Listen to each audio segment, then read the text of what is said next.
بالله من الشيطان الرجيم بسم الله الرحمن الرحيم الصلاة والسلام على أشرف المرسلين محمد وآله وصحابه الأخيار وسلم تسليما كثيرا. We seek refuge with Allah from the accursed shaitan. We begin in the name of Allah, the most gracious, the most merciful. We beseech Allah to bless the most honorable, the most dignified, the most respected person, and among the messengers of Allah, Muhammad. We beseech Allah to bless the household of Muhammad and the Sahaba, those that are very distinguished. We also seek the mercy of Allah to bless all of us who follow their path and those who come after us on the day of judgment, until the day of judgment. Àwa ìsọ lọ sí ọ̀dọ̀ Ọlọ́run kúrò lọ́wọ́ ṣàìtàn ẹni ẹ̀kọ́ pẹ̀lú orúkọ Ọlọ́run ọba àjọkẹ́ ayé ọba àṣàkẹ́ ọ̀run. Ìkẹ́ àti ọlá kó máa bá òjíṣẹ́ ńlá Muhammad sallam, àwọn ará ilé rẹ̀ àtàwọn sàbí. The topic that I'm going to discuss is what I will call awareness talk. We are, by the purpose of this lecture, interested in creating awareness for our life, awareness for our children, awareness about ourselves, awareness about our religion, awareness about other religions, awareness about one great religion that is emerging. And that great religion emerging, waging war against the religion of Allah, is what we call the world order. So when we talk about the topic Islam and the New World, we are talking about the message of Allah, and we are talking about the message other than that of Allah that's in direct confrontation with the message of Allah. Islam will be the first area of creating our awareness. That is, we will want first and foremost to further clarify what do we mean by Islam, because the topic is Islam and the New World Order. What is Islam? I will be belaboring myself defining Islam to you linguistically or dictionary-wise. Rather, I will go telling ourselves by way of reminder, Islam, what it is. Islam is a religion. Islam is about God. Islam is about our family. Islam means our drinking pattern and manner. Islam means our dressing code. Islam means our business organization. Islam means our political system. Islam means our relations with those who are not Muslims. And Islam means relationship across the world. Let me quickly summarize some of the features of Islam that we will be conscious of and we have to be conscious of. First and foremost, Islam emphasizes for man that, oh, you man, you are not on your own. You are not self-created. You, as you are living, you are a dependent of the ultimate creator, and that is Allah. Let us remind ourselves with this verse. Bismillahir Rahmanir Rahim. Ya ayyuhan nas, اعبدوا ربكم الذي خلقكم والذين من قبلكم لعلكم تتقون. The first consciousness established for man by Islam is the consciousness of his relationship with his Creator. The meaning of that verse in Surah Al-Baqarah is simply, O you man. Allah is addressing mankind in this case. Worship your Lord. Alladhi khalaqakum, who created you all mankind. Walladhina min qablikum, and those before you. La'allakum tattaqun. By way of worshiping him, you will know your genesis. By way of worshiping him, you will know you are not on your own. By way of worshiping him, you know that you are a servant. By way of worshiping him, you will know his majesty and you will appreciate him. By way of worshiping him, you will know your limitation. Is man not limited by every consideration? Man is limited, is hungry. Man is limited, he wants to go to the toilet. Man is limited, is growing at a speed he doesn't control. Man is limited, he dies. So, Quran, which is the message of Allah, reminds man, you should worship your Lord. That is to say, as soon as man is conscious of himself, you must establish the first relationship between yourself and your Allah. The next thing is, Islam emphasizes for us that it is not correct to live without procreation. So Islam emphasizes there must be a relationship between ourselves and others, and that's by way of marriage. Relationship that must be sanctioned by Allah. In other words, man is reminded, according to the rule of Islam, establish marriage, but the marriage must be in accordance to me, your Creator. You cannot just run marital life without the sanction and the authority of Allah. Man is also told that when you are living in the society and you are concerned about what you will eat, you must create wealth legally. You cannot create wealth without following the legal rule as sanctioned by Allah.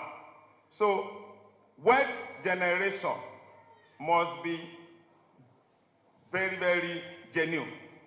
And wealth distribution must also be functional. You cannot just create wealth and spend wealth the way you want. Allah has instructed us, that is why in your wealth you must give to the poor. In Islam, you must protect your children. You must give them knowledge. You must educate them. But when you want to educate them, you must educate them with the ways of Allah. Ways of Allah must shape every type of knowledge you want to give to your children. I want your mind to go along with me as we are describing Islam. Islam also talks about the earth we live in and we live on is a sanctity, and it is a creation of Allah that is pure. So you must purify your earth. You cannot destroy the earth. If you destroy the earth, you are destroying the creation of Allah. So ecology, that is knowledge of the earth and management of the earth, according to Islam, is a very, very fundamental rule on man. Ayah in the Holy Quran says, La tufsidu fil ardi ba'da islahiya. Before Allah brought mankind to the earth, Allah has purified the earth. If you come upon the earth, you must sustain the purity agenda. This is the outlook of Islam. Outlook of Islam is also all about respecting and protecting the less privileged. You can get that when you look at the injunction of Allah on the distribution of zakat. I was very, very impressed when we read in Surah At-Tawbah that Allah even talks about taking care of those who are in debt from our zakat collection. In other words, debtors are taken care of by Allah. So also every Muslim must remember the debtor. Genuinely indebted people must be liberated according to Islam. In other words, if you look at that tenet of Islam, you can have your time when you go home, open Surah At-Tawbah, and you look at the portion where Allah is talking about zakat distribution. You discover that every category of people there is all about, in the word of Islam, hunger, distress, poverty are not just alleviated, they are eradicated. I want to understand, when you read the portion in Surah At-Tawbah, we are talking about refugee by UNO now. First, Allah subhanahu wa ta'ala has addressed the issue of refugee. When he talks about the travelers, you can locate the case of travelers as the case of the case of refugee. Allah says in the Holy Quran, part of the collection of zakat must be given to those who are stranded, who are travelers, who have no wherewithal.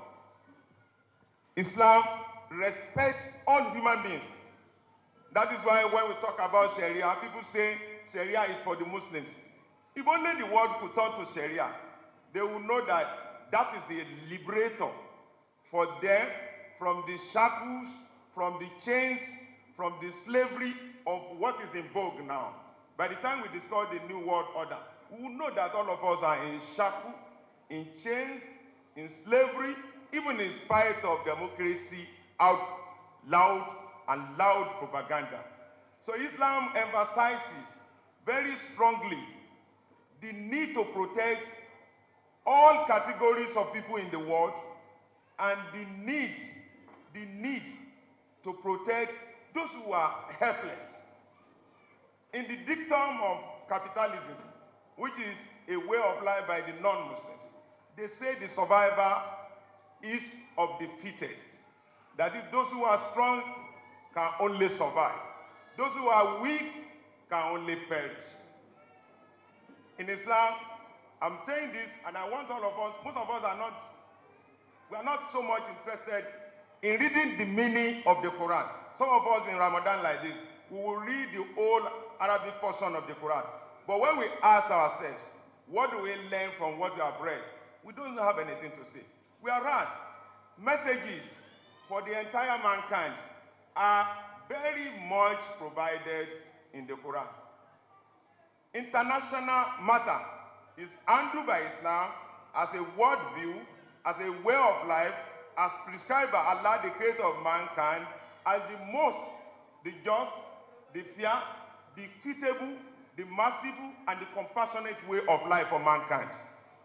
But let us look at the New World Order. What are we talking about the New World Order? And why are we trying to establish what is wrong with the New World Order to Islam, or what is wrong with Islam to New World Order? How do we lie? We all know, Al-Yawma akmaltu lakum dinakum wa atmamtu alaykum ni'mati wa raditu lakum al-Islam. We know very well that Islam is perfect. Nothing can be wrong with it. But anything other than Islam, everything is wrong with it. Some of us hear about New World Order, but we don't know what is it. Some of us think we are talking about modern trend, modernity. Some of us think we are talking about technological advancement, maybe IT world. No. Some of us think it is all about free governance. No. Some of us think it's all about free enterprise. No. Some of us think it's all about fashion, New World Order. No. Let us hear what those who developed the New World Order tell us. I won't be able, because of time, let me quickly be summarizing. They tell us, By the time you get the copies of this lecture, you will read it. I want all of us, those who can lay their hands on this paper, to read very thoroughly, because it will create a lot of awareness. For me, myself, as I'm delivering the message, when I was given the topic, and by the time I went into the books, I discovered I have been conscious more than before. The New World Order is all about the following. One, they want to establish a world government. Only one world government. Only one constitution for the world. Only one law for the world. Only one military system for the world. Let me quickly raise your understanding and your consciousness. You've been talking and been hearing about the World Bank, the International Monetary Fund, Abi, even the democracy. And we talk about fashion. We talk about culture. We talk about even the film industry. We talk about even education. Have you ever asked yourself, where is the World Bank? Ever since it was established. It was established by those who are now agitating to establish the one world governance. It is established by those who are now agitating to establish one, I'm saying one, take note, I'm talking about one world system of governments.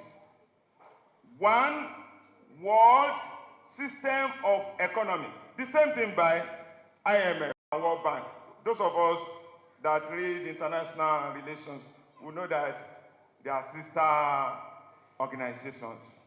The leaders of history and in history who shape intelligence and wisdom, they never attended any university.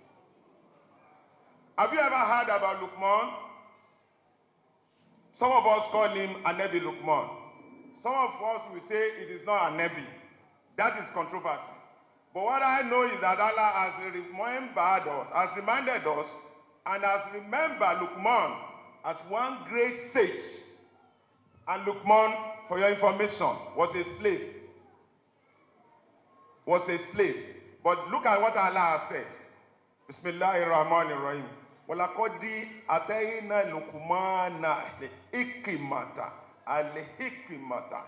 I'm sorry, I'm not a student of Arabic, and I'm not an Ustadz.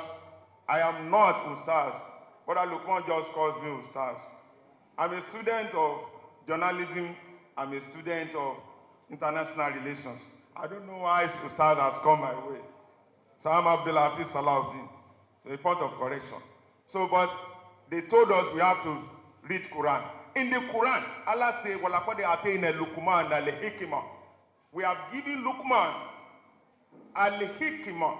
That is the most interesting word. I'm sorry, those who are teachers of Arabic here, I'm sorry, I'm begging your pardon for going into the translation of Arabic language. Al-hikmah means the wisdom. It's not even a wisdom. It is the wisdom. So the best man, one of the best men in the world was a slave man under an Ethiopian king, Luqman. A black man, for that matter.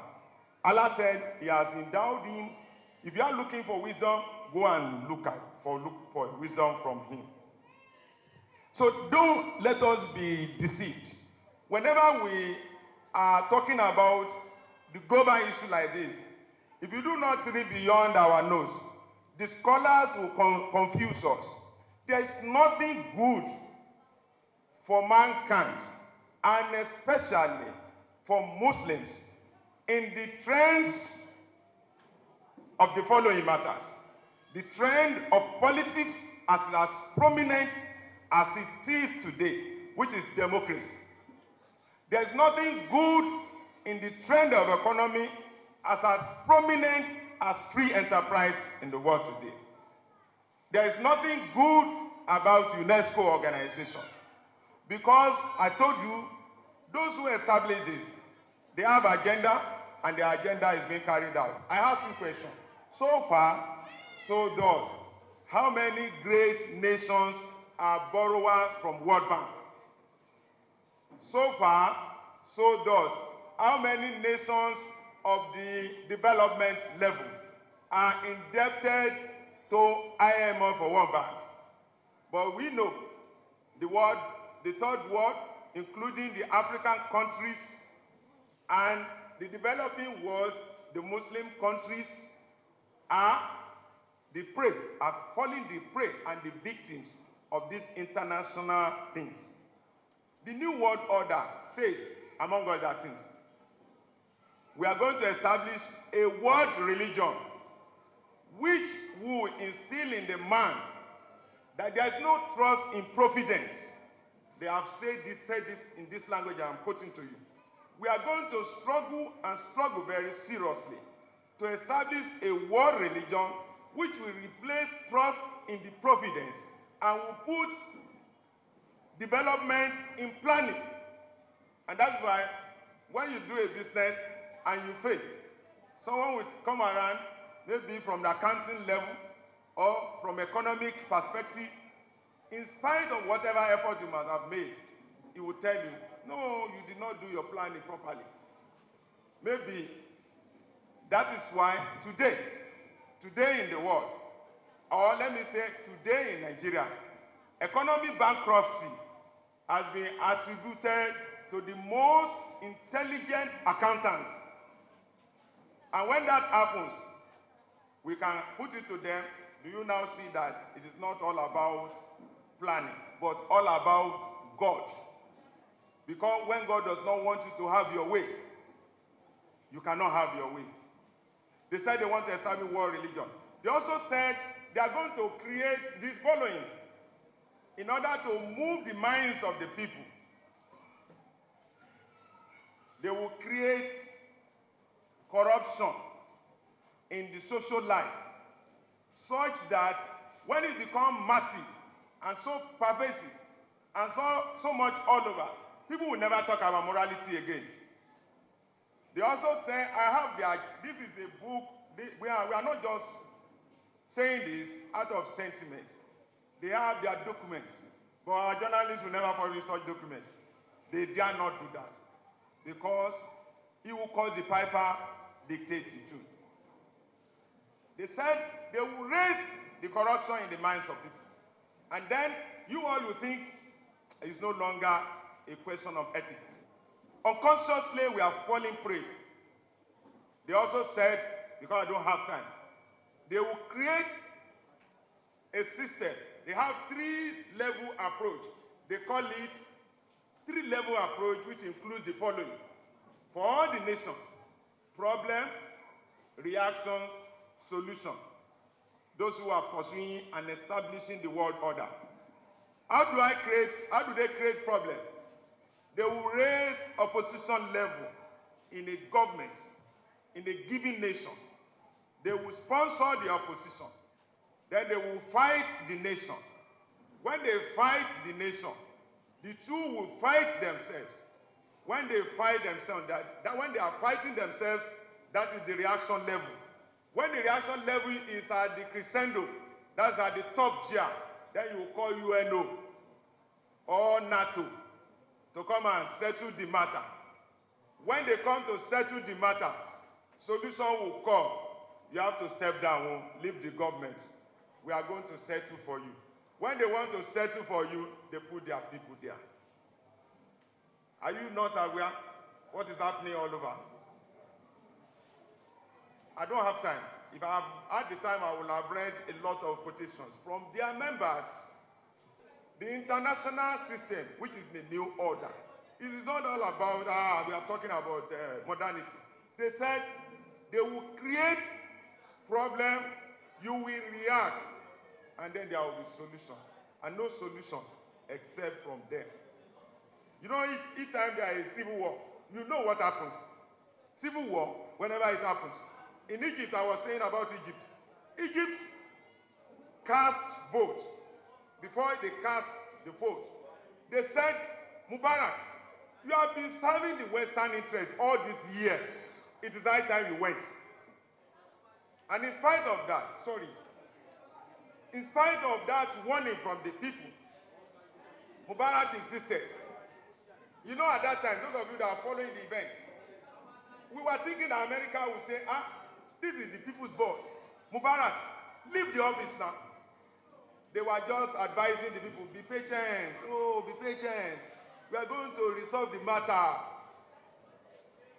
Where is the democracy in that? So by the time the people insisted, but even when they were insisting, they have been captured too, because they were shouting loud and clear. It is a democratic thing. And the people who are dispensing the democracy project are also looking at them and they are waiting for them. Because no matter what democratic system you want to dispense, it must not contradict the New World Order. So when they cast the vote, they won the election. I'm talking about the Muslim Brotherhood. But what's happening now? I'm not talking about America, about New World Order alone, no. When you talk about New World Order, you are having about great nations involved. I have the number of the nations here. But the most prominent among them, because it's the most harmed nation, is America. And for your information, the headquarters of all the systems and the agencies of New World Order are subsisting and locating in America. For protection, for security, because of the technological advancement they have in terms of arms. America influencing the military system. The military system in Egypt was telling the people who won the election that, look, the constitution of Egypt, we are going to change it too. It is going to be the military, the head of state. The president-elect, the nominal president. And they are fighting over that. The people who are about the New World Order project, they are just waiting. Maybe they will blossom into fight again. So that when there is kata-kata, the New World Order will just come in and say, NATO, there is another project. You know, they are already talking about Syria now. Go and read the history of Islam. Syria, in the time of Prophet Muhammad was part of Islamic territory. And the heritage of Islam is in Syria. They sponsor the bad leaders to be in Syria because one day they will remove the bad leader, they will put their own leader, not your own leader. Are you aware? So far, so good, since 2011, Muslims that have died in Syria is close to 230,000. 230,000. The same thing in Yemen. When Tunisia president was about to leave Tunisia, where did he go? I'm sorry, I may touch the feeling of some people who have respect for Saudi. It's our town, it's our territory, it's our land, it's our sacred land. You know, go and watch it. Each one of the Muslim leaders that wants to run away from the kata-kata of his country will either run to Saudi Arabia or UAE. Saudi Arabia is in the hands of US. They were the people constructing our Kaaba. They go there in the night. They determine the military system and the military acquisition and arsenals in Saudi. When they wanted to capture Saudi defense system properly, they instigated Saddam to go and invade Kuwait. 12 o'clock of the day of invasion, Saddam was calling Bush. It was Bush administration that alerted Saddam. Oh, you Saddam, don't you see that these people are destroying your economy in the international market? They are pumping the oil oversize. Won't you do something? Kuwait, won't you do something? They instigated. Saddam's foolish as they are. Or do I not say foolish? But maybe they are working under the spell of international New World Order. He moved the arsenal. He went to Kuwait. Good. That is an opportunity for New World Order project managers. And they say, hey, you have come. You have committed international law. You have invaded Kuwait. So we are going to punish you. And they call on the members. Operation Desert Storm. You know that year, 19 what? May God bless you. And they came in, and before they came in, you remember, for 10 years, they sanctioned Iraq, and the children were dying. They sanctioned it with everything on record. They had 500,000 children died out of the sanctions of UNO, sponsored by US. Muslim children lost. Don't you know? So they punished Saddam.